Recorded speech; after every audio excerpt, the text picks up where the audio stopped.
Hi, everyone. It is 9 o'clock on a Wednesday morning. I'm Jane Monreal. You are watching Live Impact News on WCNC Plus. Starting this week off on a very cold side, if not downright freezing, and things are just getting better and better, it seems.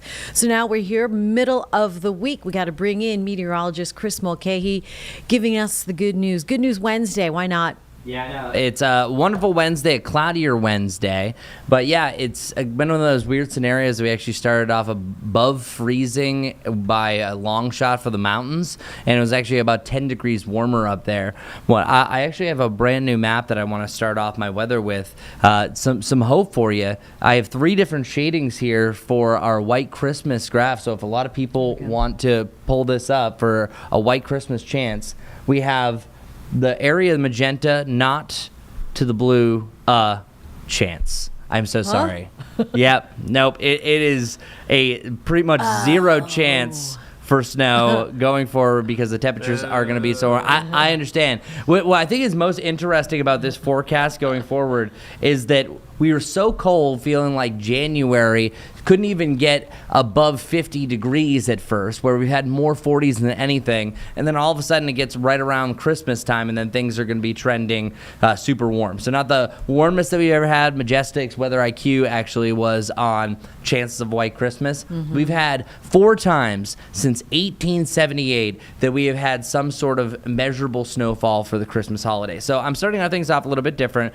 Instead of talking about today, I want to talk about the long-range forecast just because it's on top of people's minds, because by tomorrow, it officially is a week until Christmas. And then happy Hanukkah to all those who have already been celebrating. My friend Aaron sent me a picture of his menorah yesterday. And we are looking at a 6 to 10 day outlook, not just here in the Carolinas or the Charlotte area, but across much of the United States, that we have a chance for a average to above average Christmas holiday. And this is bananas that we only see a little blue up in New England and Maine. That, yes, some areas, say the Dakotas, they average well below freezing for this time of year. So even an above average could be closer to freezing. But this is showing that it's not just here. Much of the United States doesn't have a shot at a white Christmas. It is that warm, that above average trend. And over the last 5 years, we've been all over the place. Last year, we actually started off at freezing, got to the mid 50s. That's a little bit more what you would expect for Carolina Christmas here in Charlotte. But what was really interesting was back in 2022, it was an epic cold spell that on Christmas Eve we dropped down to 9. We started off at 13 degrees in the Charlotte area, and that was the second coldest Christmas low that we've ever had in Charlotte history. And then meanwhile, the year before was the fourth warmest Christmas. This year is still above average, but is trending to be in the mid to the upper 60s. So just wow status. No need for the winter coat. If you get one, maybe you can wait to wear it in January, because really our trend is going to continue to be well above normal. That when it feels like over the next 10 days, I was showing you this a lot at the beginning of December because we were pretty much stuck feeling like January. And then I was showing you this a lot in the middle of November because it felt more like October. So really over the last 2 months, it has felt like a different month. But if you average them out, I guess it's like December. Where really the only true December day that we have would be on Tuesday. That's a little bit more like the 50s, where again, on Monday is down to 50 degrees, but we're starting to see more of those 60s pop, which is always really a nice trend. Okay. So I was working a little bit backwards, but I wanted to get that out of the way because I'm getting a lot of questions about what Christmas is going to be like, and that answers that. And we have not really seen any changes. I'm letting you know the only thing I think changes there is we get warmer. I don't see us getting too much colder. I think you have a range of really 60 to 70 that we're going to settle in between there. Nothing that's going to head us in the opposite direction really across the continental United States. High temperatures today right around 60. If you look closely in the background, it's cloudy. We had a sunnier start, and I was mentioning it was warmer in the mountains. That's because that cloud cover arrived there first. That's almost like an atmospheric blanket, and my director Cody and I said that would be a great band name, Atmospheric Blanket. Yeah. And we are dealing with some breaks in the clouds through the afternoon, and I think that we will see our best chance for some areas of blue sky middle of the afternoon, really early to mid-afternoon. High temperatures in the upper 50s to around 60 degrees. It just depends on how much these clouds are going to break going forward. So backtracking here, the next big thing that we're really going to be focusing in on is the rain, and that rain is going to be widespread during one time frame over the next 10 days, and that is Thursday and Thursday night. So as you can see here, once you get to about 60% chance for rain, that really is where it goes from a scattered to a likely chance for rain. Around 60 to 80 is widespread, and this is not a National Weather Service term. This is just Chris Mulcahy. It's gonna rain once you get to this range, and it for sure is going to rain, and maybe not the entire day on Thursday, but you're going to have constant pulses. And this is also the only time that we have rain over the next 10 days as of right now. I did have a small little blip chance on Monday and a Tuesday. Other than that, really not too much going on. So let's get to our futurecast. This is rolling through that you can see right around here, early to mid-afternoon, that we have some breaks in the clouds. It's going to allow for some sunshine. Then the clouds start to roll back in. Overall, it's still going to be a mild one down to either side of 40 degrees. But then here comes the rain. That rain is going to be right around the sunrise time. I think it's very light at first, but then we start to fill in the gap. So what's happening here is we're waiting on a cold front. The cold front is well northwest of us. Like, I'm talking about over in Washington State to Idaho right now. It's going to be cruising, but it's going to take its time getting here as far as the rain goes over the next 24 hours, but the actual frontal boundary will be in the northeast by about Friday heading into Saturday. But for us, what we're dealing with is winds surging out of the south and southwest, which is actually going to be promoting chunks of rain as that cold front is going to be wedging in as well. So this is a classic widespread rain setup. These are the type of ones that if it rained previous days, it could lead to some flooding. We've been so dry recently, and we actually desperately need the rain, especially where our drought monitor has 90 83% in North Carolina, either under abnormally dry or drought status. Here's 1 p.m. It's at this point that I think that if you haven't seen rain, you're going to start to see the gaps filled in, but especially by the middle of the afternoon. Notice 2 o'clock to 4 o'clock, we're almost seeing the majority of the map filled in here. So at this point, we're dealing with widespread rain and some heavier pockets. I have to admit something here. I can't always tell when it's going to rain past a week out. This Thursday one kind of kept on amplifying. It looked like there was a chance more like Thursday night. Well, my friends and I booked a tea time about 2 weeks ago for Thursday, because it's the only time that anyone could do it around the holidays. So I might be golfing in the rain for the very first time. Do you have your gear, your wet shoes? I know. No. Right. The only rain boots I really have are the big honky-tonk ones that are like tough to walk in. They're super gaudy. Not great if you're trying to yell four on the anywhere on the Just golf hit them course. straight then. Yeah, but, well, Jane, that doesn't happen when it's sunny out and a calm wind, so we'll see how this goes.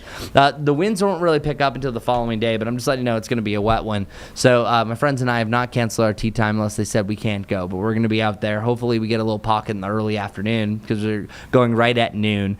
And then by the late afternoon to the evening, that's where I think we have the heaviest rain that's pushing through, and then by the late evening to the early morning hours, that's where things are fading out. We have the actual cold front that passes by the mountains early morning to around sunrise, and it's at that point that I think you can actually transition in a little bit of snow. So we're drying out at that point.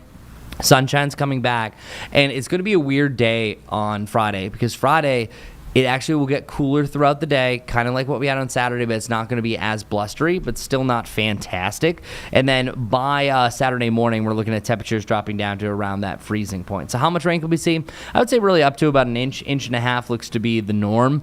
A little bit less to the northwest of Charlotte for the mountains, the foothills, about a quarter to a half inch. But this is going to be fairly steady rain that's going to add up. So that nice soaking that we definitely need across the Charlotte area. By the weekend, we have sunshine starting off around freezing on Saturday, and then Sunday we have the lower to the mid-60s, which I have deemed as my pick of the week. I want to take this a step further as far as Friday goes, because the biggest complaint I have about any weather app, and hey, I know people use them, it's fine. My son likes to troll me now where he asks Alexa what the weather is and looks right into the windows of my soul. He's only 3, so we'll see what teenage years are like.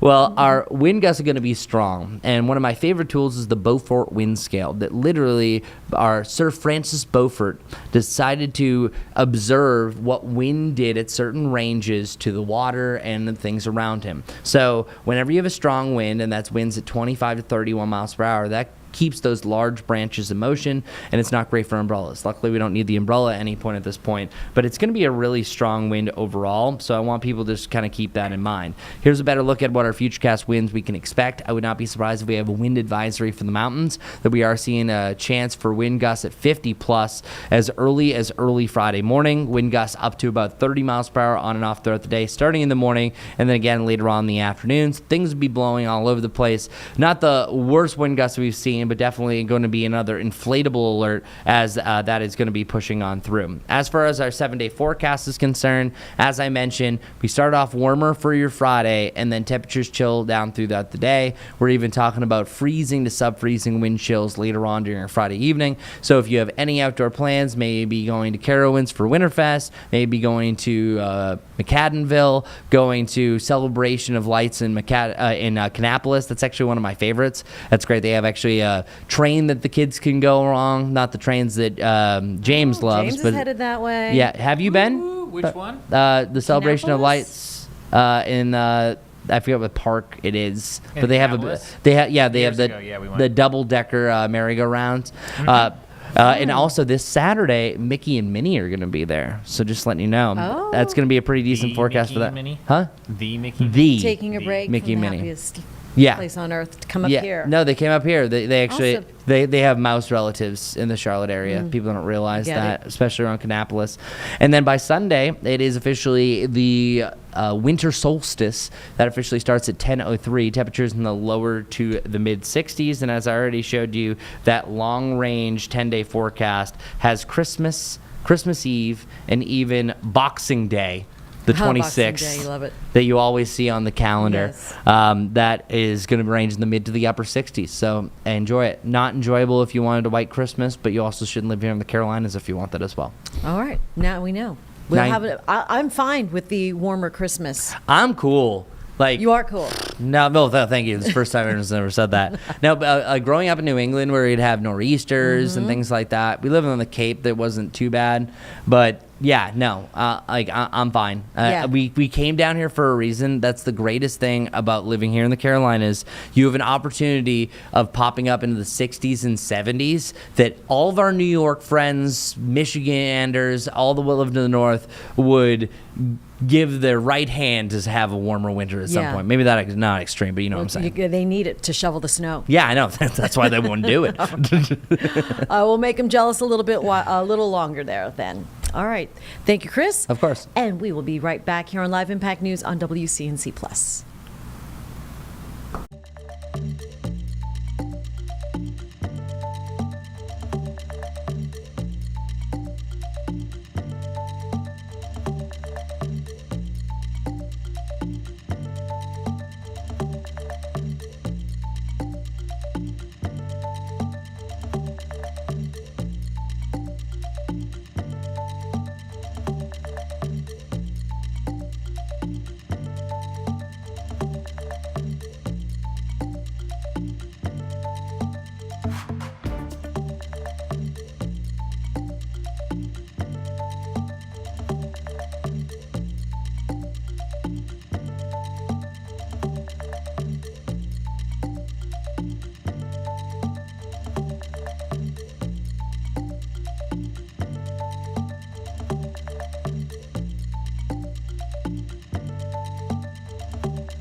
Back here at 9:15 on Live Impact News on WCNC Plus. Want to remind you that we have the parades around the Piedmont. It is a treat, exclusive here to WCNC Plus, starting at 9 o'clock, right after we're finished here in the Live Impact studio. So last night kicked things off with the Belmont Christmas Parade after Panthers on the Plus, and tonight you can look forward to the Concord Christmas Parade. This will continue tomorrow. We're getting a break, and then back to Fort Mill, Mooresville, your shout out, back to Rock Hill, and then of course everyone wants to watch Santa Claus, so the NORAD tracker will be up on Christmas Eve, which we're going to follow, and then end things on Christmas Day with the Union County Christmas Parade. So many local events happening around the Piedmont, and you can see them here on Live Impact News or on WCNC Plus. So you're on the stream, obviously. Let your friends know that they can download the app for free and just park it there forever and ever. Okay. Here right now, Chris talked about it, the chances for snow, kind of slim and none, but our Majestic Storm also covering this angle for you with our Weather IQ. Here are the reasons now on WCNC Plus. Well, it may feel festive this time of the year, but how often does Charlotte actually see snow on Christmas? It turns out it's not very often. Here in Charlotte, snow on Christmas is almost as rare as seeing Santa Claus himself. Since official weather records began in 1878, Charlotte only had measurable snowfall 4 times on Christmas Day. Those years were 1880, 1909, 1947, and 2010. Out of those 4, only 2 of them accumulated at least 1 inch of snow. And the year with the most snow on Christmas Day, it was 1947, when we accumulated 5.8 inches of snow. And the last time we saw any snow on Christmas Day, it was 15 years ago in 2010. Now, we only have a 3% chance of seeing Christmas snow in any given year. So overall here in Charlotte, while the chances aren't 0, it's incredibly low. So why is it so rare? To get snow on Christmas Day, we need 2 main things: cold air and moisture. But the catch is that we need it at the exact same time.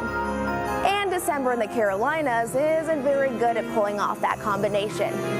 We're still early in the cold season, and the true Arctic air isn't consistently locked in yet. Without that deep cold, most December weather systems typically bring rain instead of snow in the city. Charlotte is actually 3 times more likely to see a 70-degree Christmas day than a snowy one. So while Charlotte can get snow on Christmas, history tells us that we might be better off just dreaming of that white Christmas instead. With your Weather IQ, I'm meteorologist Majestic Storm.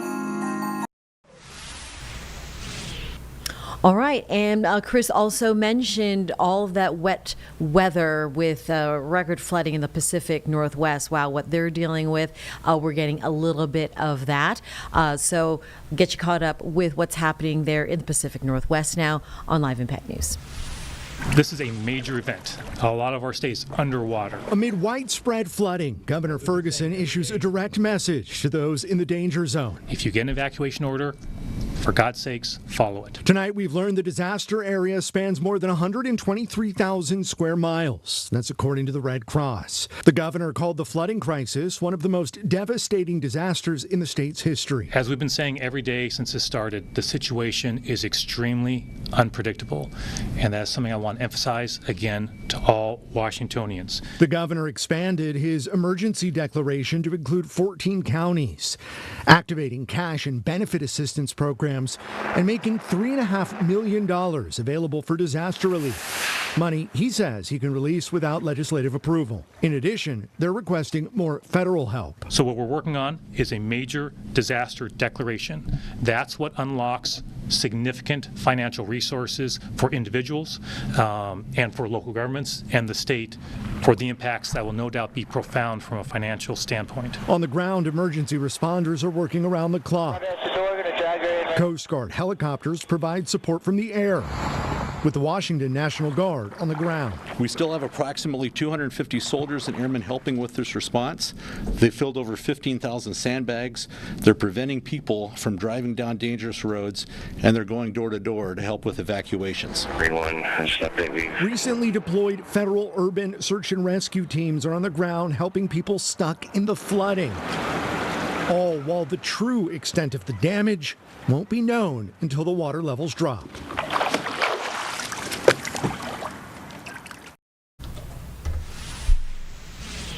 The live picture right now of downtown Seattle, and very pretty at that with all of the colorful lights. But again, if you have friends, family in Washington State, a lot of concern there for some major flooding. All right, back here in the Live Impact studio on WCNC Plus, your local news coming up after the break. You're watching Live Impact News. We'll be right back.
Time is 9:23 here on Live Impact News on WCNC Plus. If you've been following the case of the former co-owner of Sycamore Brewing, new details emerging in this rape charge against the former co-owner.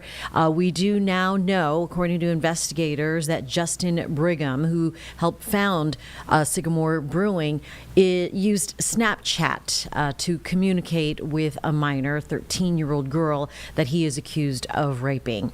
A very tough topic for families and children especially to understand.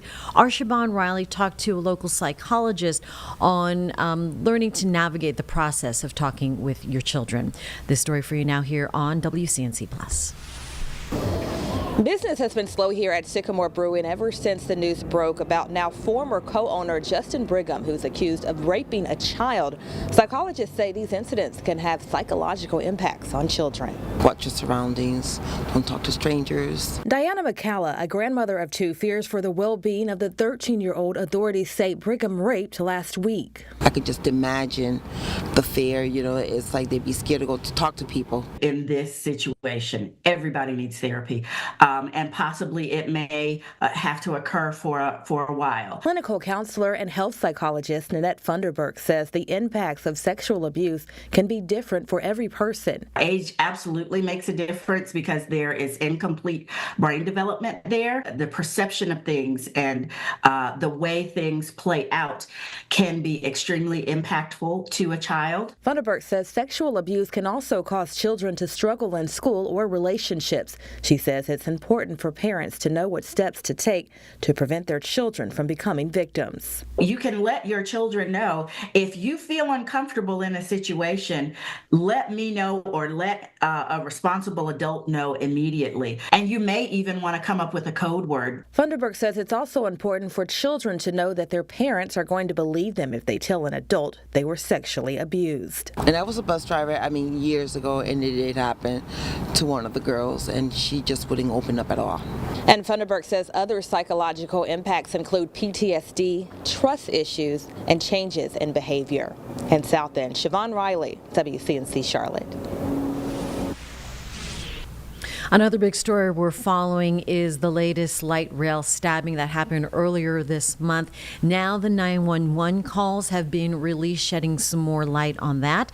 Destiny Richards covering this story this morning for you.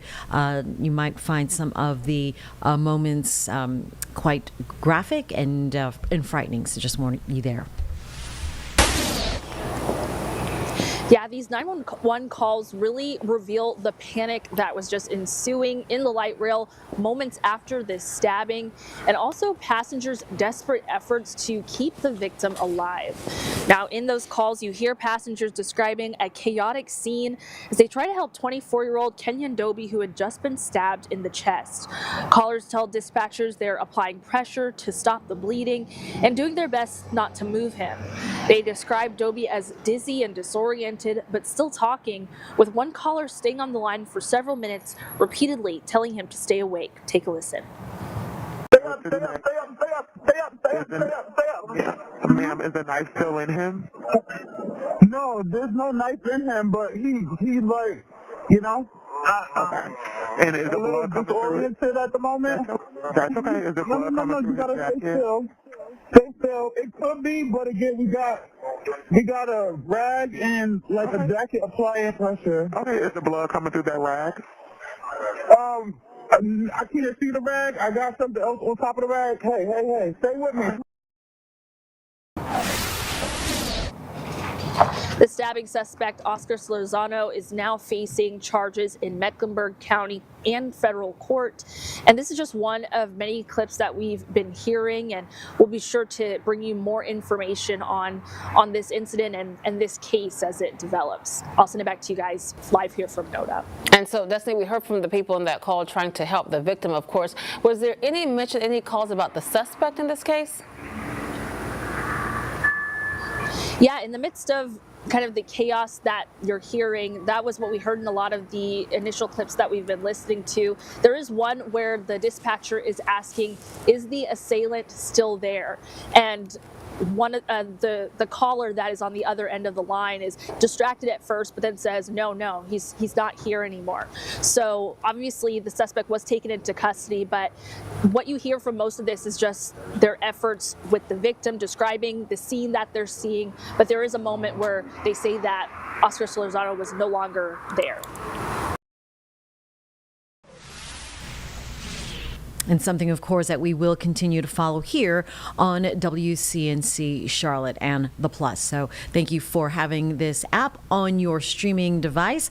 We take you now to the 5th day of the manhunt for the gunman at Brown University, killing at least 2 people. Aaron McLaughlin and from NBC News with the very latest.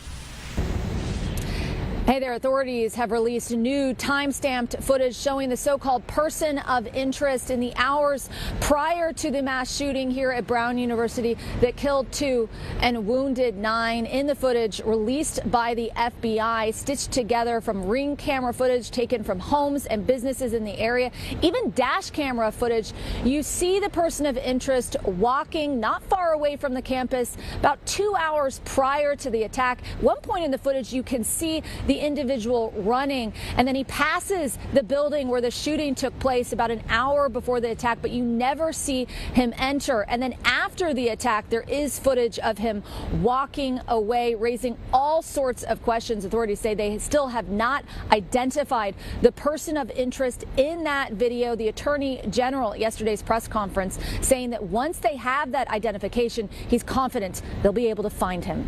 Back to you.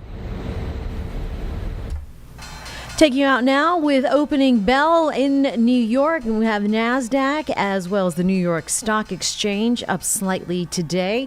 Everyone seems to be smiling when opening day begins, but we have, we're going to see how it does today with the lower interest rate as of late. What else is in finance news that we have been following for you, this morning, James? Jane, that the stock futures were rising right. amidst the shaky session. So we had kind of mixed markets yesterday. Futures were up. We'll see how we do today. All right, very good. So there you have it, 9:30 on the dot. We're going to take a break here on Live Impact News on WCNC Plus.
At 9:32 on Live Impact News on WCNC Plus, we thank you for watching here every morning from 9 to 11, really throughout the day, to have this on your streaming device. And, it doesn't have to just be in the Carolinas, because we cover local, state, national, and international news, as well as taking in some of the live feeds that come across our satellites.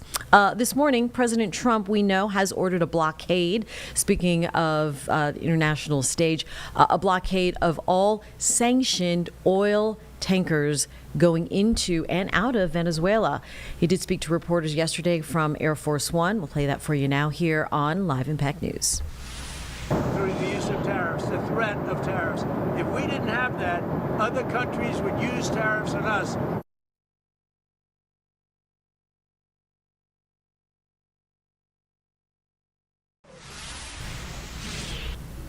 All right. From there, we will keep you updated as he is expected to make a national announcement tonight. So that is set for 9 o'clock tonight.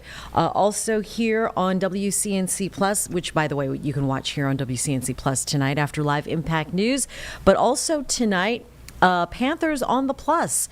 They're featured every day this week because of their battle to keep atop of the NFC East, or is it South? NFC. I think it's the South. South. The NFC South. Oh, they just want to stay in top of their division. We know that, and we wish them well. So our Nick Carboni, as well as Nick Sturtevant, I know he has a special coming up tomorrow, are covering everything Panthers that you need to know about. And, of course, the parade. Who doesn't love a parade, right? This is tonight as well. The Concord Christmas Parade and the parade around the parades around the Piedmont started yesterday here on WCNC Plus. Content you'll only find here on the stream. So tonight is Concord. Yesterday we kicked things off with Belmont, and so that will also be featured here. We're going to cover it all for you here on Live Impact News on WCNC Plus. All right, right now we are going to go to what is happening at the North Carolina General Assembly. Saw a peek there. This meeting is just getting started. It is the House Select Committee on Involuntary Commitment and Public Safety. You are watching Live Impact News on WCNC Plus. Help. So just want to do a little bit of level setting about what our current status is at the department and how that is challenging in moving forward. So every week since April, we have admitted more people than we have released in the Department of Adult Correction, which means that we have grown our population by roughly 1,400 people this year. That is a very big change when we do not have the staff to actually staff safe prisons to house all of the people who are coming into our custody. This year, we hired roughly 2,300 people at the department, which is an amazing number of people for us to have hired. We lost roughly 2,100 people. And so that delta is not enough for us to continue to take in additional individuals who are just convicted and coming into custody as a matter of the regular course, but also any additional safekeepers. And so what will be needed for us to take in additional safekeepers and also, frankly, to continue to take in the additional people who are being convicted and sent to prison is additional staffing. That requires additional money to pay our staff salaries and be able to recruit and actually retain the people who are leaving. We are hearing as the number one cause of people leaving is salary. We pay $37,000 a year for entry level. That is right now less than most sheriff's offices across the state. And so these are people who come to work for $37,000, work a 12-hour shift, sometimes drive an hour and a half each way, and then they come into custody to do that, to be spit on and assaulted, and it is a very difficult and challenging job. So in order for us to be a partner and moving forward in trying to help solve the mental health crisis, we need additional staffing to be able to do that. Also, our nurse vacancies, which is a lot of the population of our staff who interact with people with mental health challenges in our custody, those vacancies are at roughly 48% right now. It's a huge vacancy for our nurses. And so that is also a challenge for us in being able to be competitive at market rate and hire nurses who can help with this programming. Our medical costs are up. We are projected at $63 million shortfall for this fiscal year. So when we get to the end of the fiscal, we are up for hospital providers, service providers, and our prescription drugs. And when we say hospital providers, these are the outside trips that we have to take to our community facilities so that we can help treat the people in our custody. And we have to send at least 2 staff members per individual when we go to those visits, and sometimes they have to stay for multiple days. Dr. Campbell's going to talk a little bit about more the impacts specifically on the Safekeeper program. So I just wanted to level set a little bit, Mr. Chair, so that we can understand the context about how this will impact the department and what we will need in order to fully partner moving forward to handle this issue. So what is the Safekeeper? We've cited the statute here, and it's in your packet. I won't spend too much time, but essentially these are individuals who are pretrial. They are being held in county jails awaiting their trial or plea or however they will resolve their criminal case. And they are individuals who need to come into our custody for holding while they are waiting to do that. There are 2 different ways. They can be a medical safekeeper or they can be a security safekeeper. There is no distinction currently in the statute between medical and mental health safekeepers. Security safekeepers are just as you might think. They perhaps might have a co-defendant in the jail that they need to be separated from, or they are overly violent to the jail staff and we have the ability to have better restraints in the prison setting. Different types of perhaps gang members, violent gang members, that type of thing. Those are our security safekeepers. And then a medical or mental health safekeeper are people who the county decides that can be better served in the Department of Adult Correction. And these both require a court order. So a Superior Court judge needs to order those folks into our custody. Typically that happens with the sheriff going to the judge and requesting that order, and then we are notified after that happens. One caveat I will say to our medical mental health safekeepers is that we are not able to serve all of them. And so if we get a call from a sheriff and they say, we need you to take this person into custody as a medical or mental health safekeeper, what we will do is send that to Dr. Campbell, who will then look at the case and see what the needs are of the individual. And sometimes that person needs to go directly to the hospital instead of coming into our custody because we are also unable to serve their medical or mental health needs. The statute caps the number of safekeepers at 200. I, as the secretary, can waive that number. We have done that on a number of occasions this year.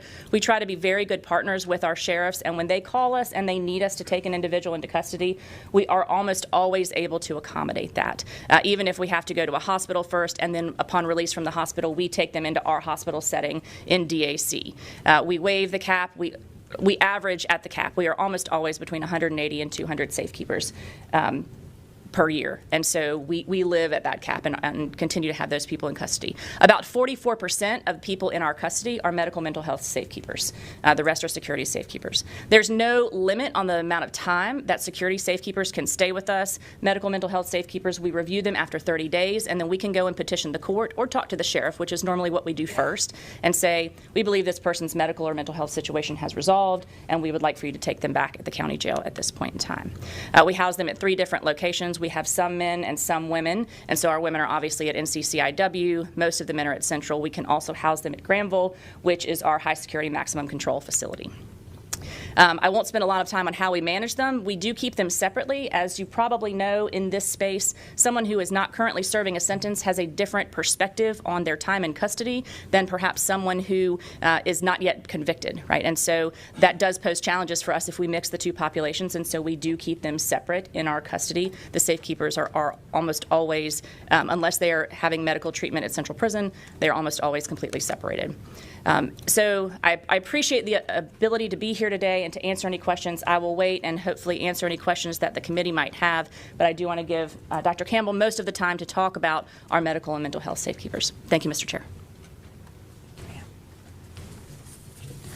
Good morning. Thank you, Mr. Chair. And it's my privilege to be here this morning, and I do want to make sure I honor the time, so I'm going to move through some of these slides relatively quickly, but hopefully we can answer any questions you might have towards the end. So my goal is to focus specifically on the medical and mental health aspects of the Safekeeper program, so we'll get in some more detail about that. Everyone is aware, you have the statute. There is a pretty robust reimbursement system available that's in statute that we do utilize to get reimbursement for some costs both within our system and certainly for those outside of our system. I do want to spend a little bit of time kind of talking about some of the demographics of our current safekeepers. This gives you a snapshot. This is just of the current safekeepers we had at the time that we pulled this slide. You can see there's a total of 177 safekeepers here. Roughly evenly split, 55% of those are security and 45% are medical or mental health. So if you're looking at that number, there were 99 that were security, 42 were medical, and 36 were mental health. Of note, of all of our safekeepers we have in our custody, roughly a third of those are maintained currently in our inpatient medical or mental health unit. So a large proportion of these are kept in our hospital settings, in our inpatient units. Of note, 25% of our current safekeeper population are treatment complete and are discharged from care. However, for various reasons, the counties are not able to reassume custody of those individuals, so they remain in our custody and we're basically boarding them and providing the care they need. There are several reasons that occurs.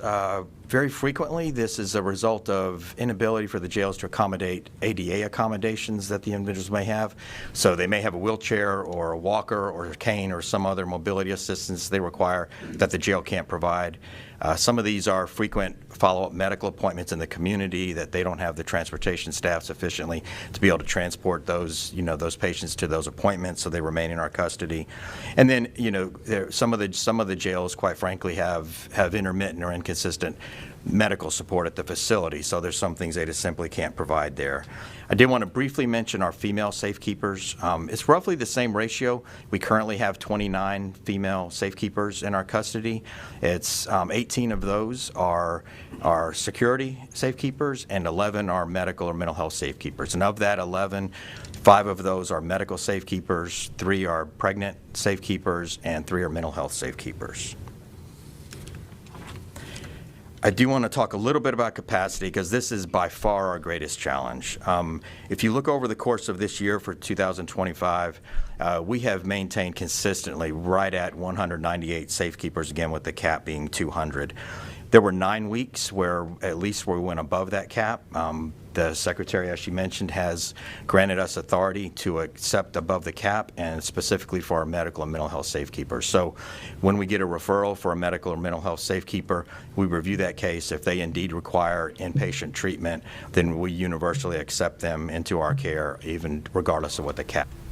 You're watching a live meeting taking place right now at our state capitol, Raleigh, with the North Carolina House Committee talking about public safety. That is the big picture there.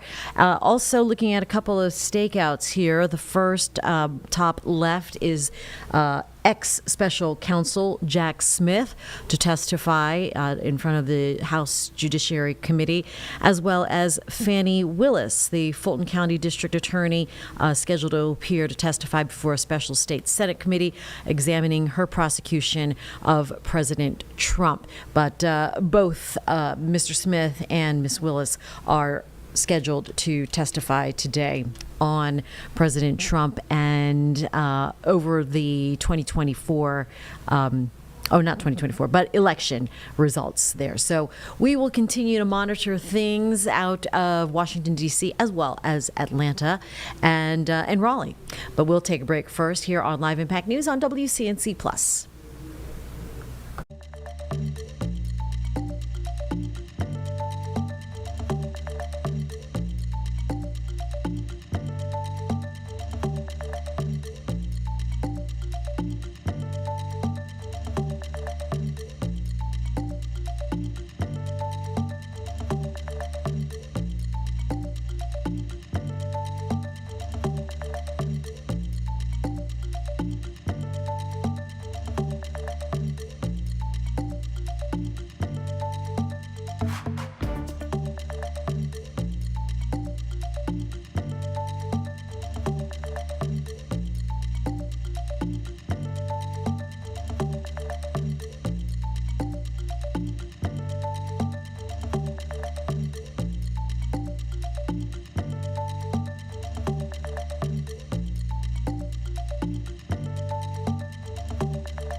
Back now at 9:48 here on WCNC Plus. You're watching Live Impact News as we continue to follow the headlines across the nation. And of course, one of them being the murders of Rob Reiner and his wife, Michelle, at their house in L.A.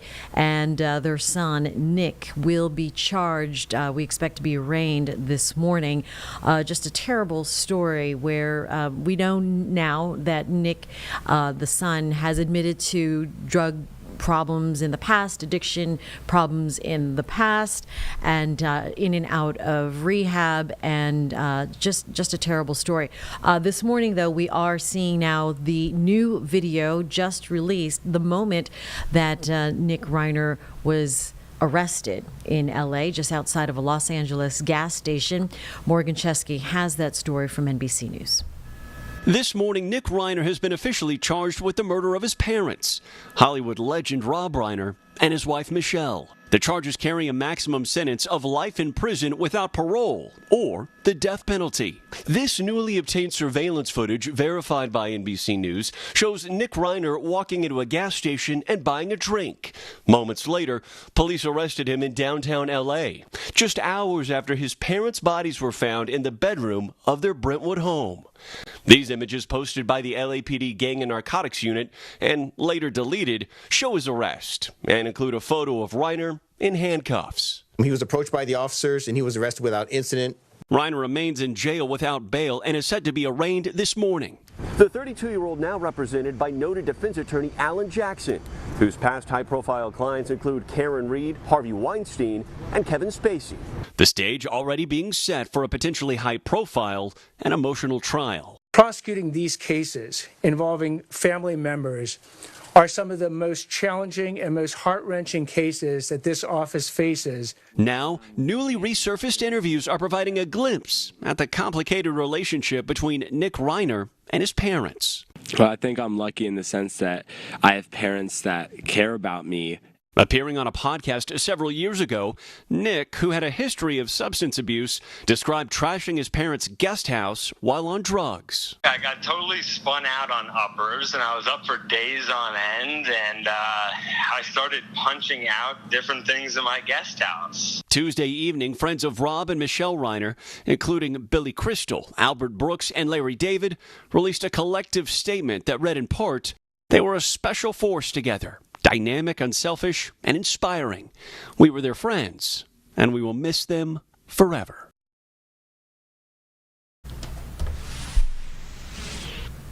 And there's a live picture right now in Los Angeles where we're looking at the courthouse where Nick Reiner is due to be arraigned in court later this morning. All right. Also in national news, the House, U.S. House, expected to vote on these expiring credits as the Affordable Care Act is expected to expire without extending the subsidies. And that essentially will increase premiums for insurance for all of those ACA holders, also known as Obamacare, in 2026. The latest now from Ryan Nobles on Live Impact News. The clock is ticking, and frustrations are growing as a healthcare squeeze is taking its grip on Capitol Hill. I am pissed for the American people. This is absolute bull. COVID-era premium subsidies tied to the Affordable Care Act, also known as Obamacare, are set to expire at the end of the year. The political stalemate over those subsidies triggered the longest government shutdown in U.S. history, lasting 43 days. Those subsidies provide relief on premium costs for more than 20 million Americans, like Becky Roberts, who is set to see her costs skyrocket. Becky Roberts was born with a dislocated hip. Her health care has helped her work despite the challenges. If the subsidies lapse, she's looking at a 110% increase in her premium costs, more than $300 a month. Do you feel sometimes like you're a political pawn? I feel, mostly that people aren't taking it seriously. Republicans argue the subsidies were designed to expire. The roots of Obamacare, the Unaffordable Care Act, have gotten so deep in the system that it's no longer possible to just pull it out at the root and chop it off and start over. But even if reform is needed, it likely won't come quickly enough for people like Becky. And Democrats argue an extension is necessary to prevent people from falling through the cracks. We want to avoid these increases that the American people are facing at the hands of Republican inaction. All right, time right now is 9:53. It does look like Fani Willis is just entering the courtroom here in Atlanta, Georgia. No official start yet to this hearing, but get you caught up here. This is Fulton County District Attorney Fani Willis expecting to testify before this special state Senate committee examining her prosecution of President Donald Trump. So we will listen in once that gets underway. But right now, it looks like people are just coming into the courtroom and settling in. And we're going to take a little break here on Live Impact News on WCNC Plus.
Time right now is 9:55. Thanks for watching Live Impact News on WCNC Plus. Wow, we've got a busy day today. I want to take you back out to Raleigh with the North Carolina General Assembly. This is the Select Committee talking about involuntary commitment and public safety. It does look like they're trying to address right now capacity at prisons. This while we wait for the Fani Willis testimony to begin, and that's going to be underway here shortly. But let's go ahead and listen in to Raleigh for a moment on Live Impact News on WCNC Plus. You tell us just the kind of diagnosis that you see most in the safekeepers. That I'll defer to Dr. Campbell. Yes, ma'am. It's largely what we would see in the community for medical conditions. It's often going to be cardiovascular disease that we see, diabetes, some complications of kidney disease. Mental health is a kind of a mixed bag. There are folks that have, psychotic disorders, and then of course just depressive disorders. We have a very significant population of individuals who repeatedly self-injure themselves. So it's a little bit of a mix when it comes to the mental health population. Thank you. Yes, ma'am. Representative Miller. Thank you, Mr. Chair. Just a couple questions real quick. On the Safekeeper program, I'm thinking back to my days there, and thank you for that program. It's very much needed. How much do you charge back to the county per day? And also, if you take them out to a medical facility, you're charging the county back for that service that you're providing, right? Medical. Yes, sir. So it's $40 a day for each safekeeper. 40. And then, that's correct, right? $40 a day. And then when we take them to an outside medical, those charges are billed directly to the sheriffs, most times through a program set up through the Sheriff's Association. And so there are other medical bills that we incur in-house if it exceeds a certain amount, that we have our inpatient care that we do in-house, and then some other care. But most of the outside medical is billed back to the sheriffs directly through the Sheriff's Association program. Real quick follow-up. And what kind of revenue is that generating a year? Do you know? Right I do not know off the top of my head, but we can run that down for you. That's fine. Thank you. Great. Representative Maury?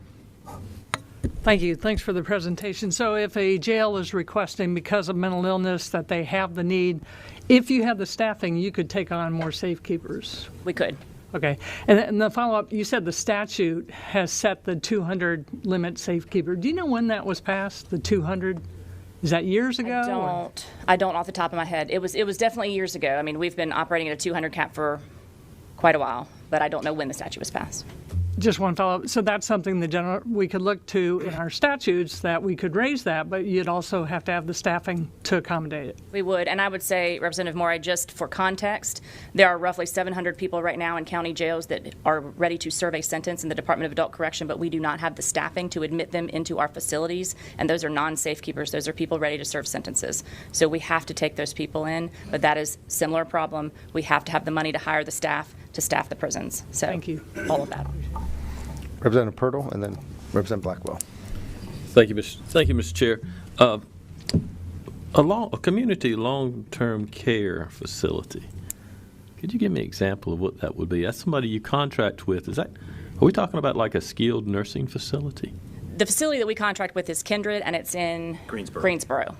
Yes, sir. And I'll let Dr. Campbell talk a little bit about more of the services. We've secured basically an entire floor of that facility. So our officers have to staff that floor. It's a secure floor, and that's where we place these patients. I will say that when the legislature passed our long-term care facility, it was tremendously impactful to us. We went from spending $22 million a year at that same facility to this $8 million a year. So it has been tremendous having to have that facility within our footprint, but it's still over capacity. It was full essentially when we opened it, and it's remained that way. Well, you must have a great contract price, because most skilled nursing facilities, even at the Medicaid reimbursement rate, is.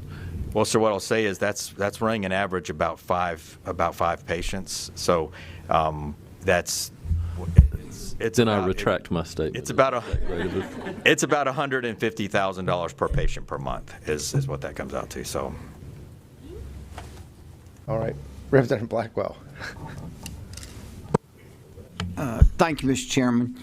I've developed the distinct impression that there is space in our prisons and in our hospitals for the people that need to be there, but that we don't have beds open because we don't have staff. Yes, sir. So I want to focus my question on that. All right, we are going to break away now from that North Carolina General Assembly House Committee and take you to Atlanta, Georgia. This looks like it is just getting underway. It is where Fani Willis is facing the Georgia Senate Special Committee questions about her prosecuting efforts and a 2024 subpoena, the prosecution for President Trump. Let's go ahead and listen in now on Live Impact News. Committee business to take care of before we get to our agenda for the day with Madam DA Fani Willis. And we do need to review the approval of minutes from our November 13th committee meeting. I'll give the members a minute to review those minutes, and then we'll entertain a motion to approve the minutes.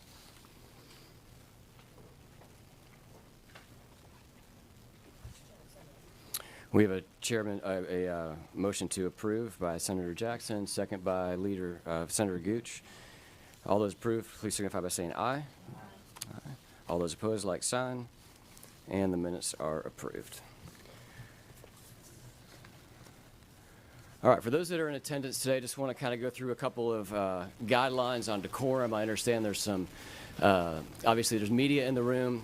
Press has lines. I think you guys are all clear on where you're allowed to be in the committee room, where you're not allowed to be. So thank you for working with our Senate press staff on that. If there are any available seats in the middle of your aisle, please, or in the middle of your row, please scoot over. We do have overflow in room 125 here in the Capitol building for any of you that want to avail yourself of the overflow room as well. This is a Senate committee hearing.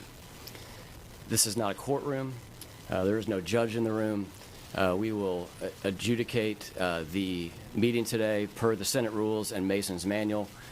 We have the Secretary of the Senate available to advise us if there's any considerations. Governor Barnes, you are here as counsel for D.A. Willis, is that correct? I am, but I can assert privilege. I mean, you can't decide privileges that are granted by No, law. I didn't say anything about privilege. I was just referencing that that's the capacity in which you're appearing today. Oh, yes. And just want to kind of maybe cast a net is for those of you that have not been here for any of our committee hearings. This committee is charged with investigating and advising the General Assembly on any changes to Georgia state law as the committee deems necessary as a result of our investigation into the criminal prosecution as it relates to the election interference case of President Trump and the 18 others.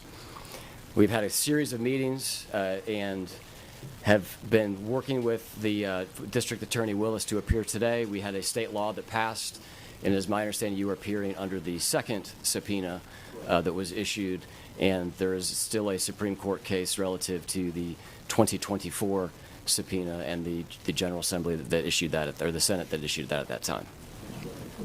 Great. I referenced signs briefly. It's my understanding that there's some people that have signs in the room. You're obviously welcome to have those. Please just don't hold those up, as you will be blocking views from other members of the committee. We do have a single-purpose agenda, and with that in mind, we will go ahead and swear in our witness today. Madam DA, please raise your right hand. Do you swear to tell the truth, the whole truth, and nothing but the truth, so help you God? I do. Thank you. Mr. Chairman, I have a statement I'd like to include in the record. Sure. If you want to pass that around to us, be happy to make that as part of the record. And I'm doing that because I was prohibited from giving a statement. Yeah, so again, this is going to be analogous. I know it's been a while since you've been in the state Senate. You've had an illustrious career since then. As you know, committee testimony is different than courtroom procedures, and there's generally not opening statements in Senate committee testimony. I've and never that was known an investigative committee that did not allow opening statements.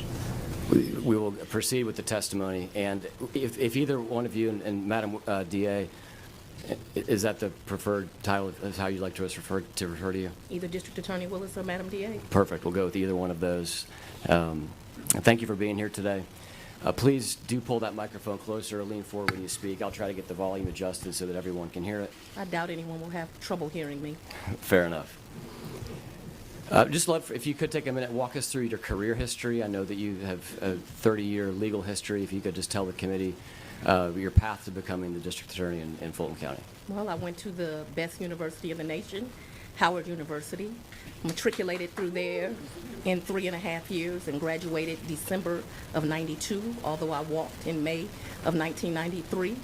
I then came down to Georgia because I was admitted to one of the top 25 law schools in the country, Emory University School of Law.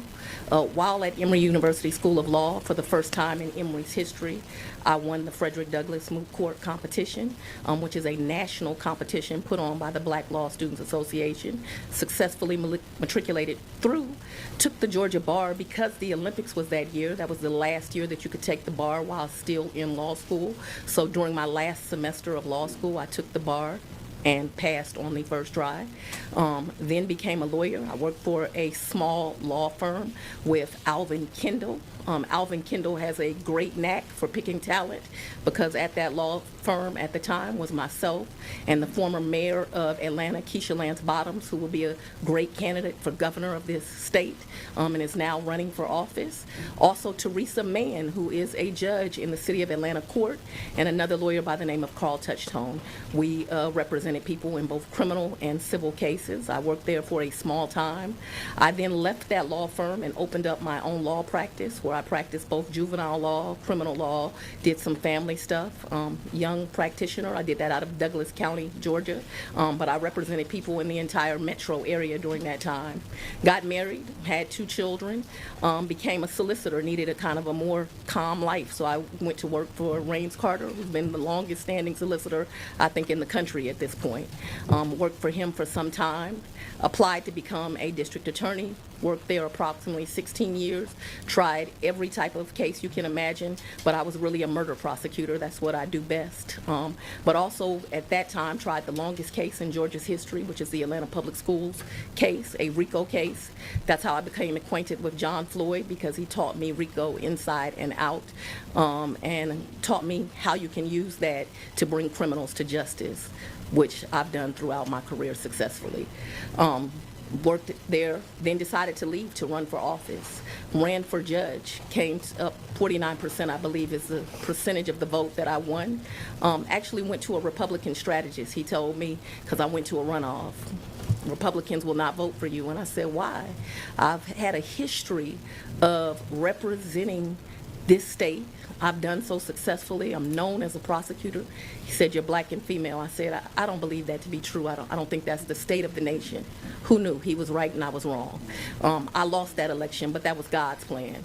Because after that, I had the honor of representing the Judicial Qualifications Commission. I'm one of the only black lawyers to ever be able to do that in the state of Georgia, where I prosecuted judges who had done something wrong. And so that was a great honor of mine. Richard Hyde was one of the people that helped me to get that position, because he had worked with me on Atlanta Public Schools.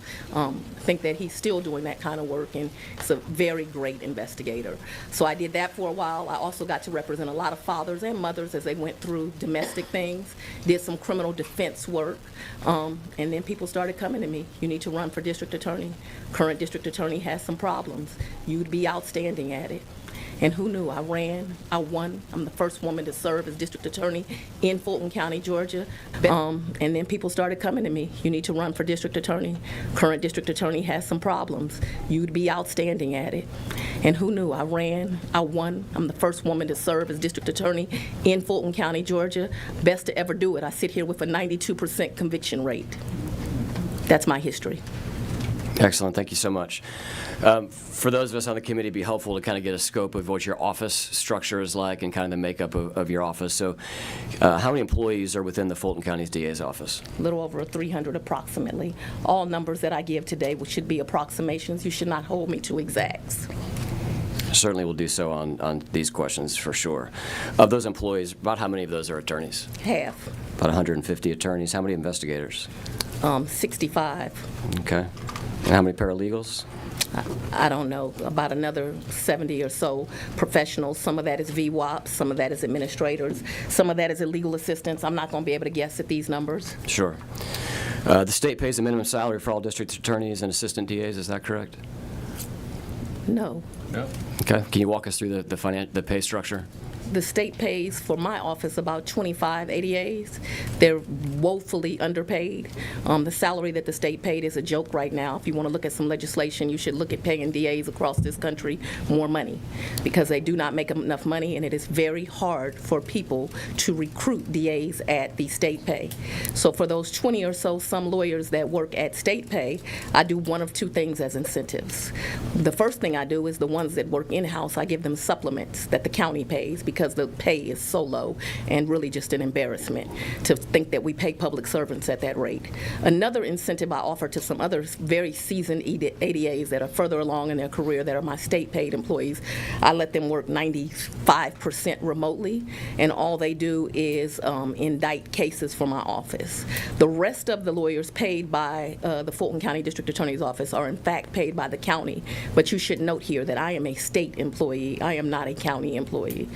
I represent the Atlanta Judicial Circuit. The Fulton County DA is really slang.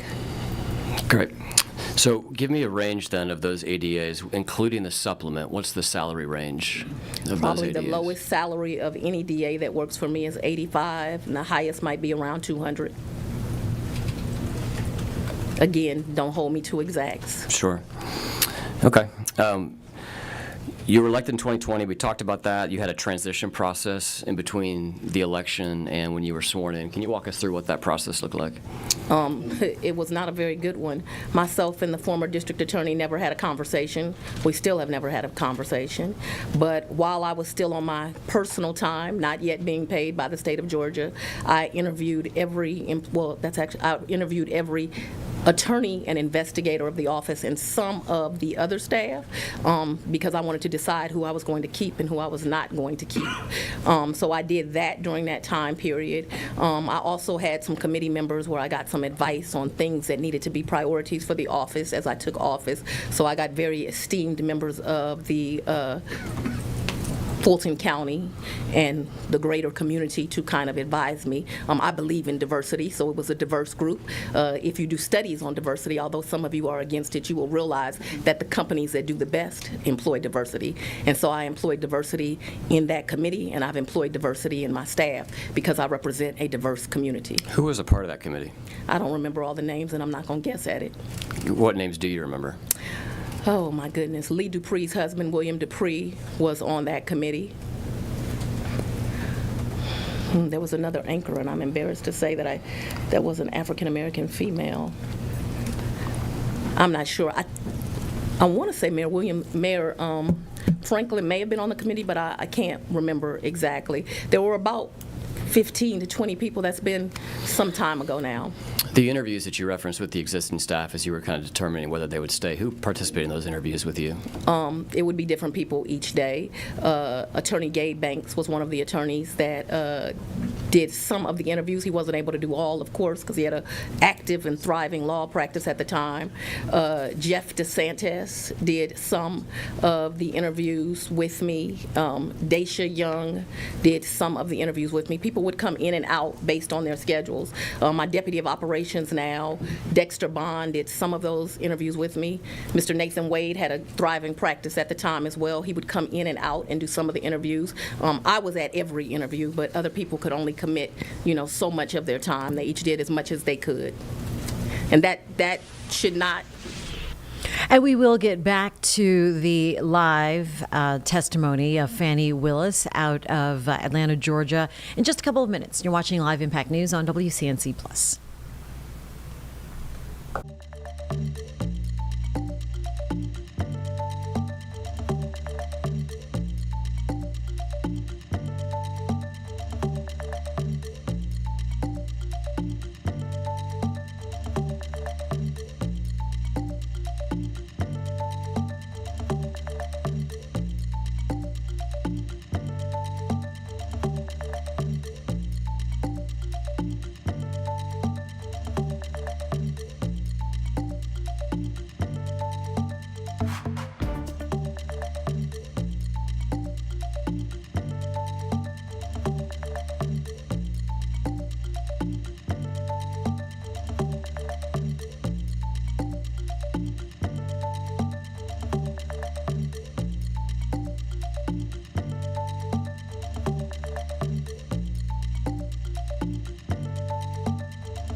Time right now is 10:16. You're watching Live Impact News on WCNC Plus. Just getting underway here is Fani Willis, the Fulton County District Attorney, appearing before a special state Senate committee hearing out of Atlanta, Georgia, questioning her decision to prosecute President Trump in regards to the 2020 election. Let's go ahead and continue to listen in on Live Impact News.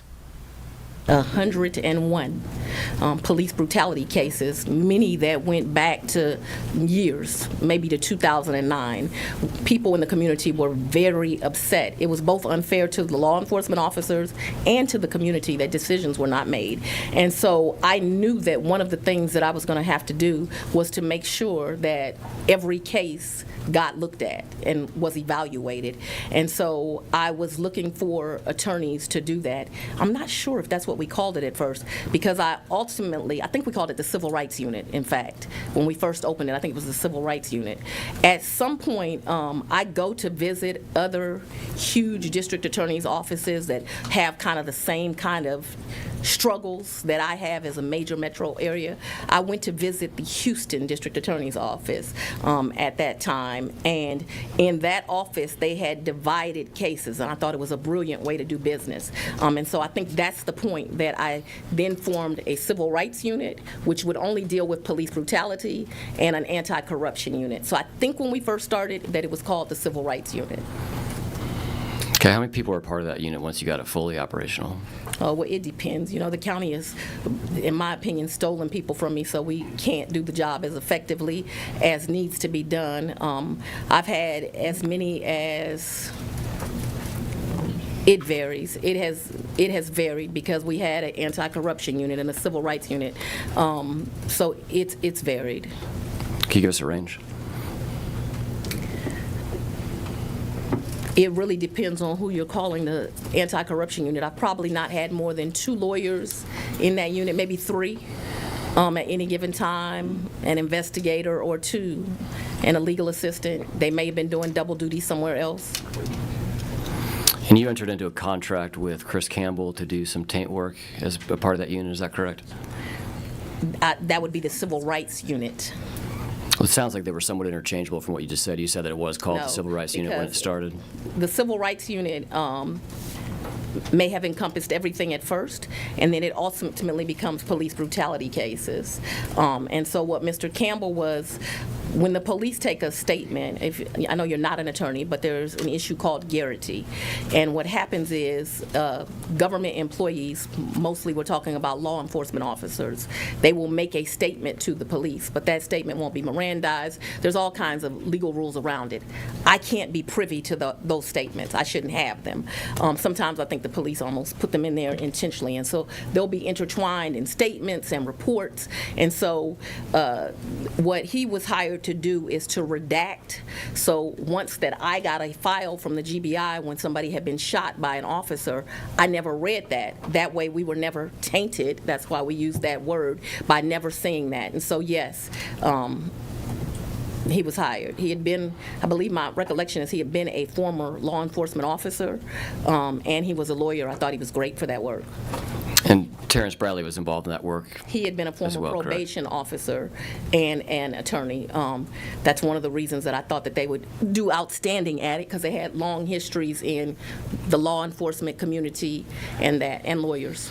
Was Mr. Wade? I have lawyers now currently doing that work. Was Mr. Wade involved with the taint work? No.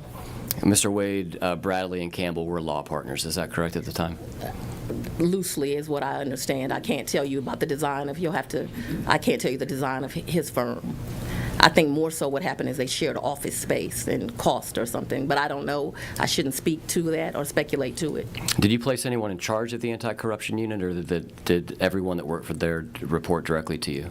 I mean, ultimately everyone reports directly to me, but the anti-corruption unit, so when it was a civil rights unit, yes, it had a lawyer that was over it. His name is Brian Watkins. He is a lawyer that's been practicing law longer than I, and at first he had everything until we realized there was so much volume of work, because it doesn't just do this kind of work. It's not just police brutality now, right? Now it's police lied, or it's an elected official did something wrong. It just became too much. Once we stood up these units and my county understood we were doing these kind of things, fortunately or unfortunately, the office started to get referrals, and so it just grew. How many cases has this unit brought to trial approximately? Oh, I couldn't tell you over the years, but we brought some to trial, especially these police brutality cases. I couldn't tell you exactly, so I'm not going to speculate.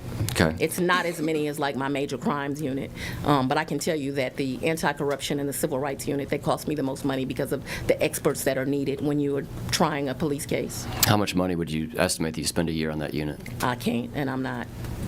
You can't, you're not what, I'm sorry? I'm not going to speculate to it. I can't estimate how much. Okay. Is that something you could provide for the committee? I don't know that I can. What happens is I have a professional services budget, and my top deputies of certain units, so my ED over major crimes, if he needs an expert, he can hire one. For instance, if you all want to look into legislation, look into properly funding your GBI. The GBI does not have enough scientific experts. This is not a criticism of the GBI. The scientists that are there are excellent. I want that to be noted that I said that. The scientists that are there are excellent, but they do not have enough experts. So in year one, when I become the DA, they tell me, and I have an email that proves it, we can't test all your ballistics evidence.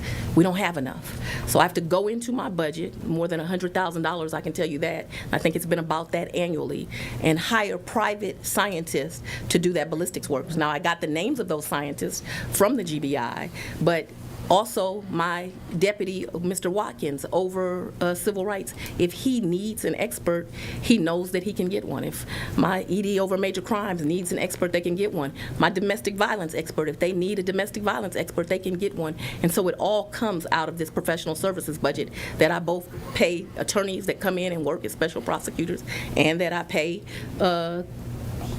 professional witnesses that we have to hire to do our work. So Mr. Watkins was in charge by title, or was it more so by function that he was in charge of the unit? I don't understand your question. Did he have a title of director of the anti-corruption unit, or was he just a person that everyone knew would make the calls within the unit? He was the deputy of the civil rights unit. Okay. He remains the deputy of the civil rights unit. At some point, the civil rights unit became civil rights and anti-corruption. Do you use those terms interchangeably now? I do not use them interchangeably. I have one deputy over anti-corruption and one deputy over civil rights. Who's the current deputy over anti-corruption? Tanya Boykin. Who is the first one? Sonia Allen. She is now the district attorney of Cobb County. She had a great DA from Fulton endorse her, and she won. What was Mr. Wade's role in the anti-corruption unit? He didn't have a role in the anti-corruption unit. The election interference case, what unit did it fall under? I called it the election team. Okay.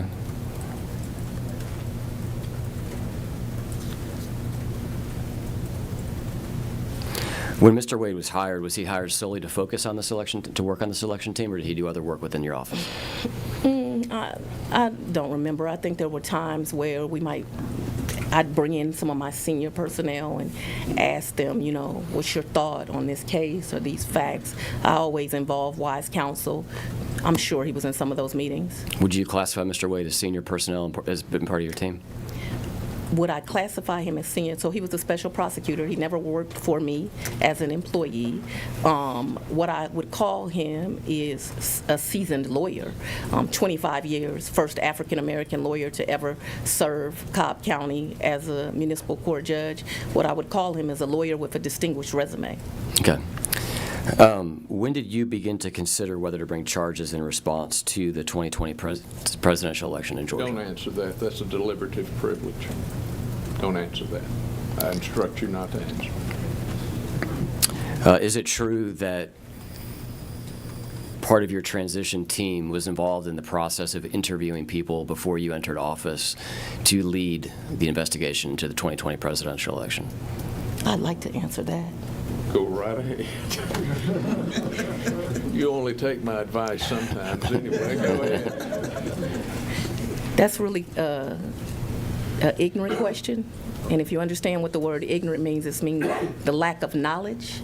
If you recall the facts, I was already district attorney when this all came to light. So it's factually impossible. You were district attorney when what came to light? when Raffensperger went on Good Morning America or whatever show he went on. I was already district attorney, so what you ask is a factual impossibility. Now, I know they've gotten black folks confused and said I was running for office, saying I was going to prosecute the President of the United States, but that's what we call a lie. Okay. I would like Take to. your advice from here on out, okay? Yeah.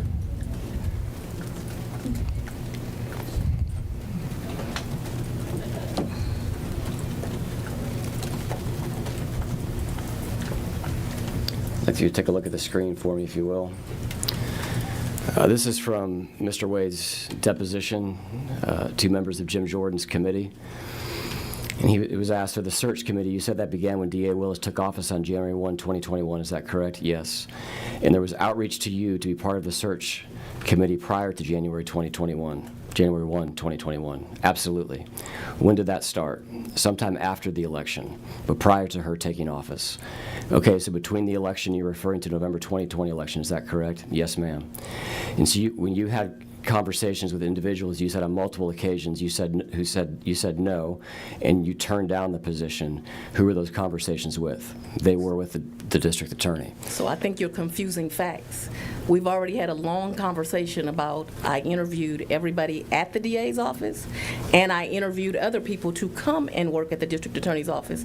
And as I told you, I did that on my free time before I became DA. But I had to. The testimony from Fannie Willis, Fulton County District Attorney, will continue for most of the morning. Jack Smith, ex-special counsel, also testifying in D.C. That is behind closed doors. We will continue to monitor things. First, a break here on Live Impact News on WCNC Plus.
.30 on the dot. You're watching Live Impact News on WCNC Plus. I'm Jane Monreal. And so the giving season is upon us, isn't it? Many people like to give around this time of year, and that's great because really, despite a weird or uneven economy, we have managed to see $600 billion in charity donations in 2024 alone. So that giving spirit continuing, and that's really great. But local financial professional, he does teach us though, doesn't he? Mark Henry from Alloy Wealth Management is here talking about some of the strategies that we can really make the most of charities and making donations, and then, giving it's the gift of giving. Then you also give yourself. But let's talk about charities first, Mark. How you doing? Fabulous. Thanks for having me on. Thanks for coming into the Live Impact studio. This time of year is so great for charitable donations. Why this time of year? It's like 60% of it all happens in this final quarter. And so there's a lot of reasons for that. I think obviously the holiday season and Christmas and all the fun stuff that goes along with that. But it's also people do think about, well, if I give, I will get the tax break. So there's some tax benefits to get it in before the end of the year. And so I think that has a lot to do with it all happening right here at the end in the season. And people just seem to be happier. I wish we could be this way all year long this season, right? But there are some things you can do, Jane, to make it better. And so, when you say make it better, what do you mean? Well, like, for instance, if you're over 70 and a half and you know you're going to be giving to charitable organizations, maybe it's your church and you're going to tithe. Well, why wouldn't you do that through a qualified charitable distribution? So you're taking money out of your IRA and having it go directly to where you want it to go, to that nonprofit, to that church, to whatever it is you're passionate about. Well, the idea behind that then is because you did it that way, it no longer hits your 1040 provisional line on your tax return. And so, really cool stuff's going on now. It's not raising your income. You're not only getting the tax break, but you're not paying taxes on that withdrawal of the IRA. And you most likely will be paying less for your Medicare premium because you lowered your income. And remember, Medicare premiums are based on that 1040 line, the provisional line on that tax return. So you're getting some benefits out of giving. All right, good to know. But now this time of year, can you still, is there enough time to sort of configure that, or that's part of our 2026 planning? Well, it could be both. You could still make that gift before the end of the year, absolutely, and do it that way. Absolutely, it could. And of course, open a donor advised fund. Again, this is a way that there's processes involved, but you can open a donor advised funds where you contribute to that, and then you use that throughout the year to make these charitable distributions. And of course, I like doing it year long rather than all at one time, because you're most likely to hit your goal of what you really do want to give if you do it systematically. Okay, so is there a cap to tax deductions? Yeah, there is. Like anything, you have to look at the rules and stuff. Like on your qualified charitables, coming out of your IRA, it's $108,000. So, but again, always look at the professionals, ask and get your facts before you do it. But the reality is, why not give and make it beneficial for yourself? You get something out of it. That's kind of cool. Besides the giving part. That's right. That we get. I mean, and let's stay on this giving theme, because we should also give to ourselves. What do you mean by that? Well, it's this time of year we're so interested in buying the gifts for everyone. And maybe there's a new suit that I want, or a new pair of shoes that you want, or something, and that's all great too. So we decide while we're buying, we might as well get something for else. But I like this idea of, why don't we pay ourselves first? So many people get it backwards. They pay the mortgage. Well, of course you have to pay your mortgage payment, your rent payment, your car payment, your credit cards. I get all that. But if you're going to do all this work, why wouldn't you pay yourself first? The first person that needs to get paid after the taxes are taken out of your check and you finally get that check is decide how much you're going to pay yourself in 2026. And sometimes people will say, well, Mark, if I do that, there won't be any money left to pay all the bills. Well, then we may have a spending problem. But if I'm going to do the work, I feel like I should get paid for it.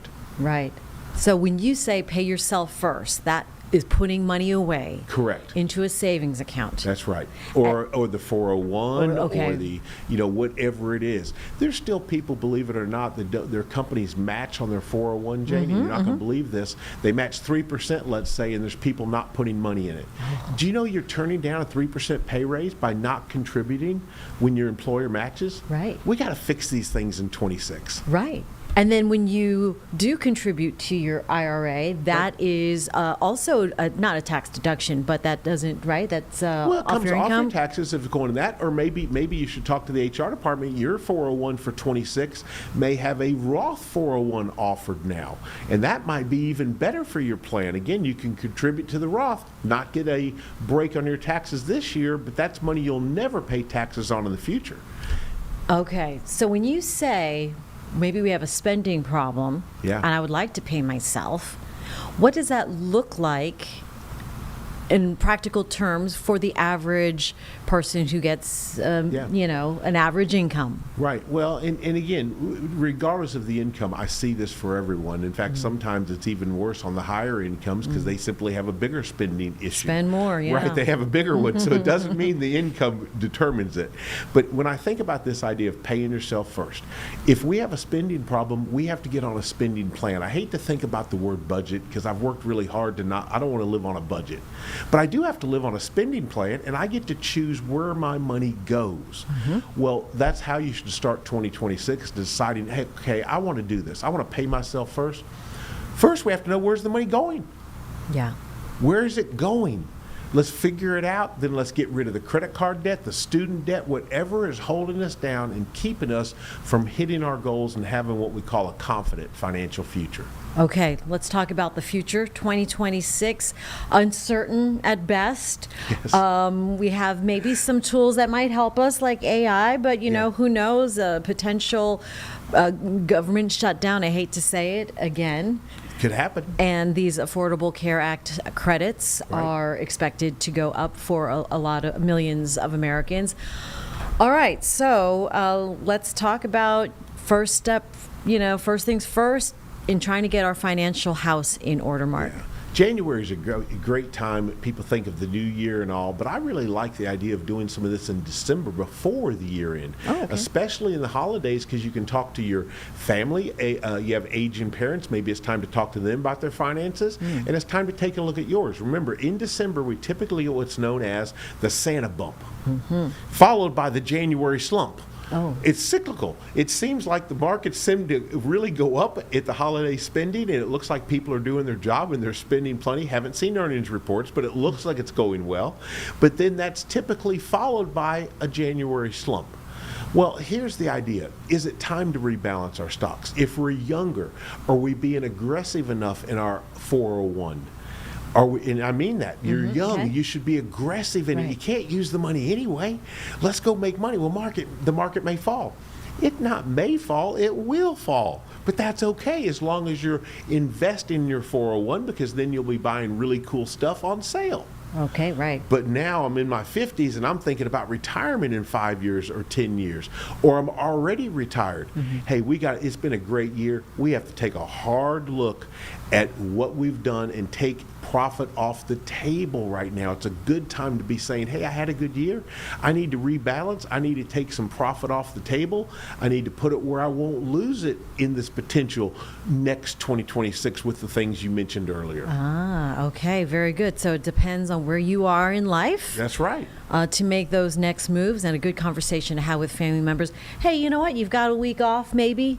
A lot of people are going to have some conversations on the side, and maybe that might just be a good time to go ahead and reconsider your next moves for 2026. Any final thoughts as we head into the new year then, Mark? What should we look for or keep a heads up? Well, this journey you're on you're not alone. Millions, if you think nobody understands how tough it is, yeah, they do. Other people are doing it. So I really like the idea of accountability partners in 26. I know it helps me personally, and I've seen others. Loud budgeting, where you tell your family and friends what you want to do in 26. But at the end of the day, remember, you can do this. You can do this. All right. That's a great thought. So give to others, give to yourself, plan for the future, and you can do this. I love it. Love it all, Mark. Thank you. Happy holidays. Happy New Year to you. All right. And we will be right back here on Live Impact News on WCNC Plus.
Back here now at 10:42 on Live Impact News on WCNC Plus. Want to give you a quick look at what's happening in and around Washington. Happening right now, the FCC is holding a hearing where Chairman Brendan Carr is set to testify before the Senate Commerce Committee. This comes following the widespread criticism for threatening to take action against ABC affiliates and Disney if the company did not pull Jimmy Kimmel's late night show. So that is happening right now. Also in Washington, the Senate just starting their session about half an hour ago. We have learned that 4 representatives from the GOP have agreed to support a House vote that would be a discharge petition vote. So that will put a vote up today for the House to vote on the Affordable Care Act, including the extension of its subsidies, which are set to expire at the end of the year. And of course, we are following right now the Fani Willis trial, not trial, but a hearing where she is testifying before a Senate Special Committee because of questions regarding the prosecution of President Trump back in the 2020 election. So we will land here for now and listen in on Live Impact News on WCNC Plus. County system, is that correct? Your question was compound. I didn't understand. Sure. I'll try to break that down. When checks are written as a result of a check request made by your office, those checks are paid by Fulton County. Is that correct? I don't know how every check is written and if that's going to be 100% accurate. So I'm going to refrain from asking that question. What I can tell you is that, and probably happens in every other circuit, the district attorney has control over their budget and they don't have to go to the county. But I understood I was a woman DA coming into office. I also understood that I was African American, and so therefore there would always be a target on my back. And so I did 2 things financially. One is I've never, so people can stop requesting, had a credit card associated with that office. Never. So I've never had a credit card, will never have a credit card. The other thing I did is that there is a CFO of Fulton County, a white female. Her name is Sharon Whitmore. I believe you've heard from her. And so I made it so that the procedures of my office, although I did not have to do it, that it has to go through her for clearance. That way nobody would say the district attorney stole any money. Okay, that gets to the core of my question. So when you're paying vendors, when you're paying contractors, that's going through, I think you said her name was Ms. Whitmore, and she did testify before the committee. What I'm getting to, and I'm trying to figure out, is whether when the state funds come in, the federal funds come in, the county funds come in, are those paid for out of separate accounts, or those funds kind of commingled into a general budget, if you will, and that gets allocated? I really couldn't answer the question. There's many different pots of money from the county. The state directly pays those state employees.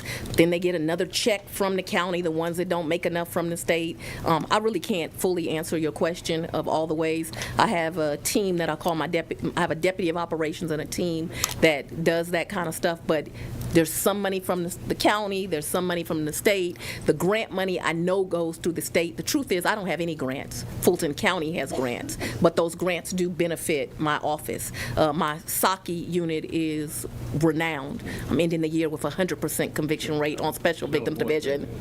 Saki is a sexual assault kit initiative. Georgia, like many states, failed victims, mainly victims of color. And so rape kits for years, going back to the 80s, were not tested.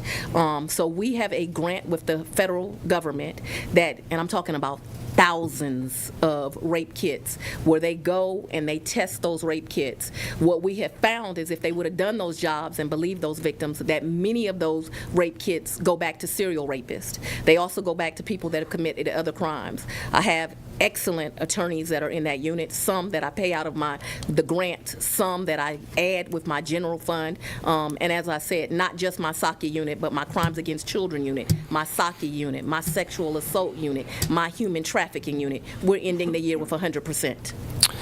So just yes or no on these, we can move quickly on to the next topic. You said you do not have a county credit card or a DA credit card. Absolutely not. So y'all can say I stole some money. Is there any sort of DA checking account that's separate that you use to pay your vendors or anything like that, or is it all go through the county?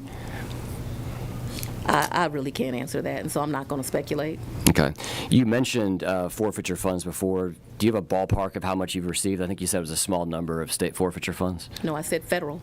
Okay. I don't think there's much in the federal forfeiture account. Do you receive state forfeiture funds? I do. Approximately how much a year is that in an average year? I don't know the number to that. I can tell you I have sitting in abeyance. I just did a huge forfeiture, but it's not money we can touch yet, and it's a couple $1 million. Okay. What's your understanding of the allowed uses of state forfeiture funds? Oh, if I don't know the use of a forfeiture money, I talk to lawyers in the office. I'll go to PAC. I don't touch forfeiture money unless I get some approval. Do you know of any delineation between the allotment, the allowance of uses between state forfeiture funds Yeah, there's definitely and federal? rules around. There's definitely rules. I was asking about the difference between federal and state, if there's any rules there. There are rules to both, and I don't know I can't tell you the rules for each. Anytime we were going to make an expenditure, we would look at it, I'm sure. Do you know if those funds are commingled at all within your system? I don't know, but I would believe not. Okay. Who is it? You mentioned that you've got people. Who is it that oversees the use of forfeiture funds in the office? It's going to be the county that stuff is going to go back to the county. Okay. And do you know whether or not any forfeiture funds were used to pay Mr. Wade? I'm not aware of that. We would have submitted the invoices to the county. The county would have used one of those mini line items. They would have paid them. Can you think of a reason why forfeiture funds would be used to pay Mr. Wade? I guess he's... Don't ask. She just told you that she doesn't know. So. Yeah, you were asking me to speculate. You do not know whether Mr. Wade was paid with state forfeiture funds or not? You're asking me to speculate. No, I'm asking if you know whether or not state forfeiture, any forfeiture funds were used. I'm unaware of that. Okay. I'm unaware if the answer is yes. I'm unaware if the answer is no. What I'm aware of is the process was turn in a bill, and they would do it. You and Jim Jordan working together? I've never talked to Mr. Jordan. Just I don't know want to about point that. Anybody who doesn't report people that get raped in college, I'm going to have to disagree with you there, Governor. Just want to point this out here. This is, you recognize the bottom form here? Fulton County Court Payment Voucher? I don't. Is this you've never seen any document in this format before? Never. Okay. Well, this shows a number of things here. It shows what fund it was paid from here, which is 440, which is your the forfeiture fund account. You can see at the top the unit name confiscated funds for this invoice, and then here you can see that this was a payment made, and I apologize, you can't see my mouse. On the left side there, right in the middle, you can see that this was a payment made to the law office of Nathan Wade. In reviewing for your testimony today, we just did review the bills and look through different sources of funds that were used to pay Mr. Wade. I know your testimony is you were not aware that forfeiture funds were used. We saw Mr. Wade was paid from forfeiture funds and from the county general fund, which is Fund 100. And that's why I was getting to the uses of forfeiture funds to pay independent contractors.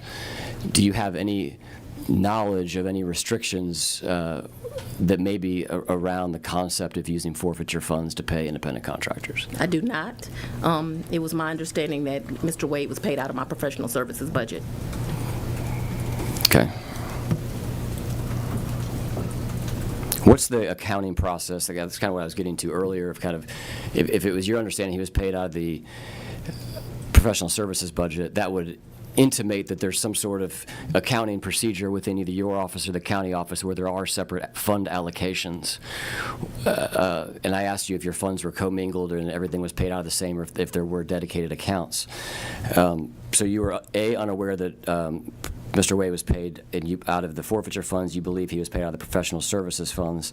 What would be the process, as you understand, in your office to determine what fund a invoice is paid from? You're in the weeds, and I don't know the answer. Okay. We've already talked about the selection of the special SADAs, Special Assistant District Attorneys. I may use those interchangeably.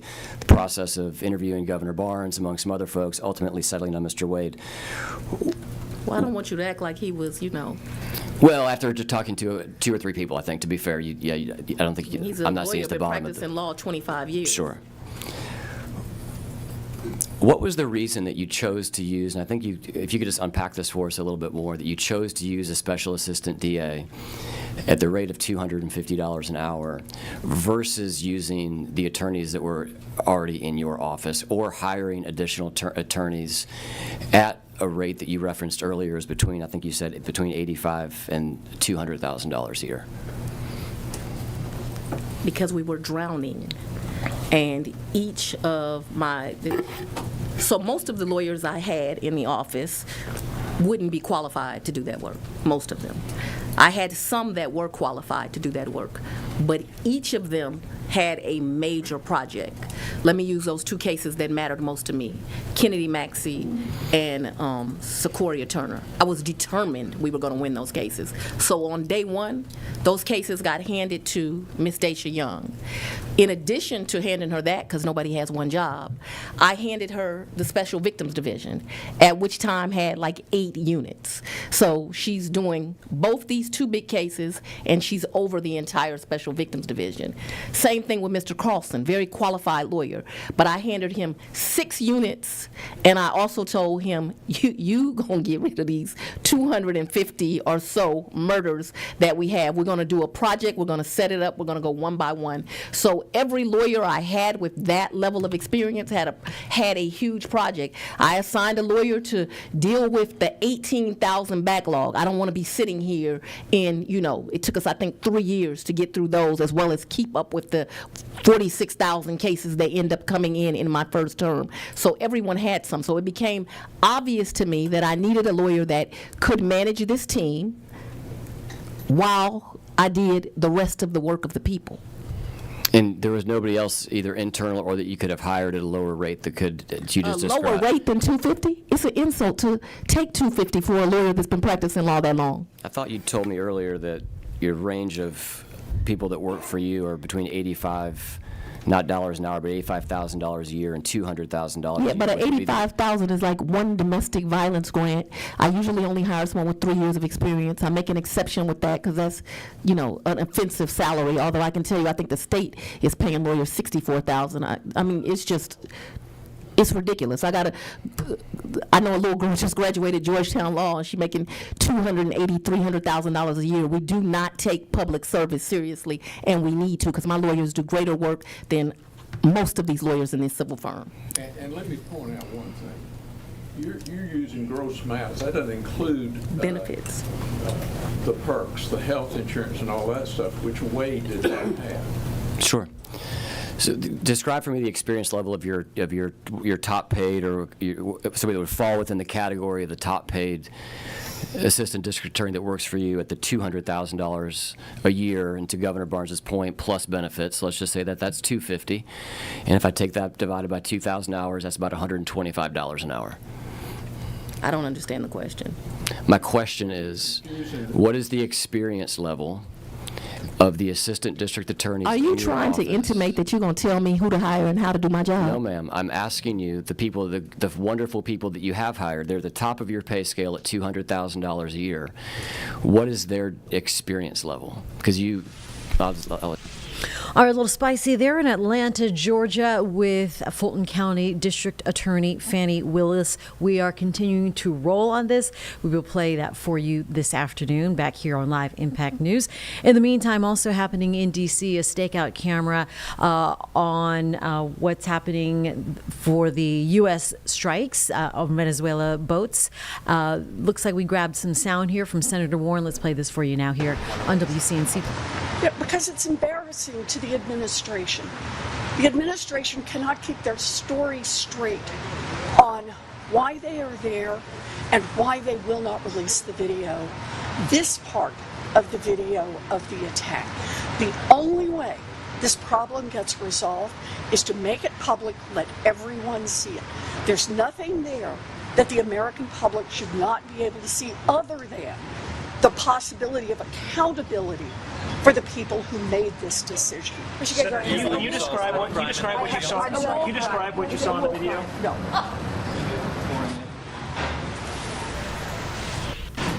All right, and you saw there that Admiral Bradley is going to testify. But behind closed doors, we'll give you any updates as soon as we learn of what happened. Jack Smith is the ex-special counsel, also testifying on the President Trump probe regarding the 2020 election. He's on the federal level, inside behind those closed doors as well, there in Washington, D.C. And we have learned that the House Democrats have secured enough GOP support to force a House vote on the Affordable Care Act subsidies. House Speaker Johnson yesterday said they would not take a vote, but there is a discharge petition, and there are enough signatures on that to go ahead and force a vote today. All right, we'll bring you the very latest in all of these headlines later on today on WCNC Charlotte. In the meantime, later on tonight, want to put this on your calendar and your radar. Concord Christmas Parade happening here on WCNC Plus, as well as the other parades from now until Christmas Day, only on WCNC Plus, starting at 9 o'clock. So spread the word. Put the app on your friends, your moms, your dads, your doctor's office streaming device, and that way you can get all this content for free. Did you say doctor's office? Doctor's office, the lawyer's office. You know, in the waiting room. They always just sitting there, just grab the remote. yeah, just change the channel. It's free. You know, why not? You get all your content that way. So why not? All right. We'll leave you with that. And then Charlotte Today is up next, coming up on 11 o'clock. We'll see you later. Have a good day.